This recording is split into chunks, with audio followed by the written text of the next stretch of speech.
ஆவேக்கவனர் பேசும்போது, விஜய் அவர்கள் பேசும்போதும் சரி, 1967 மற்றும் 77 தேர்தல்களின் வெற்றி விளைவுகளை 26ல நாம் நிகழ்த்தி காட்டுவோம் அப்படின்றார். அது ஏற்கனவே பேசியிருக்கோம். இருந்தாலும் மீண்டும் மீண்டும் அதையே சொல்றாங்களே, அந்த செயல்பாடுகள விஜய் அவர்கள் பண்ணியிருக்காரா? அந்த 20 வருஷம், 25 வருஷம் அரசியல் உழைப்பா அவர் போட்டிருக்காரா? 67 கம்பேர் பண்ணாதீங்க. உங்களுக்கு அது அருகதே கிடையாது. உங்களுக்கு யோக்கியதே கிடையாது. அண்ணாவோட திமுகவை கம்பேர் பண்றது. அந்த வெற்றியை நான் பெறுவேன்னு எப்படி சொல்லுவீங்க நீங்க? அந்த உழைப்பு என்ன? உங்க உழைப்பு என்ன? நான் போனா கூட்டம் சேர்ந்துருன்ற பாயிண்ட் இருக்குல்ல, தப்பான பாயிண்ட். ஆக்சுவலா ஒரு அரசியல் தலைவர் போனா கூட்டம் சேரணும். அது ஆக்சுவலா காசு கொடுத்து கூட்டம் சேர்க்கறாங்க. நீங்க போனா தானா கூட்டம் வருதுன்னா அந்த கூட்டத்தை நீங்க பார்க்கணும். இல்ல உங்களை பார்க்க தானே வராங்க. அடிக்க மாட்டேன்ட்டாரே சார்.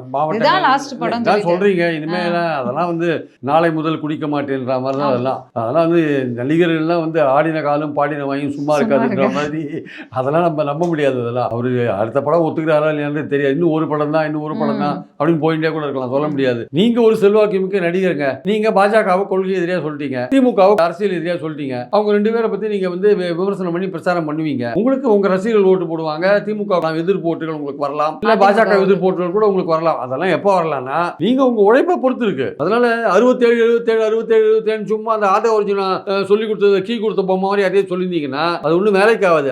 சீமான் அவர்கள் சமீபத்தில் ஒரு நிகழ்ச்சியில பேசும்போது தளபதின்னு கட்டுறா, எங்களுக்கு தல விதியா இருக்கு, என்ன கொள்கைன்னா டிவிகேன்ற கொள்கை, என்ன விஜய்ன்ற இதுதான் உன் கொள்கையா, புலிக்குட்டிகளுக்கும் அணில்களுக்கும் போட்டியா அப்படின்னு இறங்கி அடிக்க ஆரம்பிச்சிருக்காரு. இப்ப இனிமே திமுக அடிச்சுக்கிட்டு இருந்த சீமான் அவர்கள் இனி விஜய் தான் அடிப்பாரு இந்த எலெக்ஷன்ல அப்படின்னு எடுத்து இல்ல விஜய் அடிப்பாரு, திமுக அடிப்பாரு, மோடியும் விமர்சனம் பண்ணுவாரு, சந்தேகம். ஆனால் இந்த எலெக்ஷன்ஸ்ல அவரை பொறுத்த மட்டும் விஜய் அவருக்கு மேல ஓட்டு வாங்கக்கூடாதுன்னு நினைக்கிறார். விஜய் எப்படியாவது கண்ட்ரோல் பண்ணணும்.